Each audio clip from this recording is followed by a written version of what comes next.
Ngayon naman, ituturo ko sa inyo paano maglagay ng profile picture. Punta lang kayo dito uli sa me profile nyo. Ayan. Tapos, pagpunta nyo dyan, makikita nyo yung profile picture dyan. Ayun, may maliit na camera icon.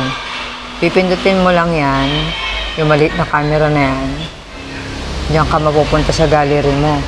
Ngayon, pipili ka ng picture na isiset mo. Halimbawa, ito.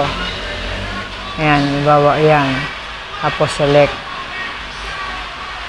Ayan, ngayon dito tayo nagkakaproblema minsan. Yung iba kasi gusto sinusukat pa nila, ginagawa nila zoom in, tapos minsan sinuzoom out pa.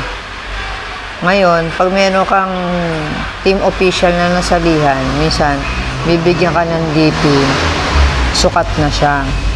O kaya, ang ginagawa nila, ini-screenshot pa. Tapos ang gagawin na lang, isi-save na lang yon, hindi na ginaganyan pa, hindi na ginaganyan pa. No, isi-save na lang yun. Tapos pipindutin nyo yung done. Tapos yun, sukat na yun. Pag lumabas na sa profile picture nyo yun, sukat na yun. Okay?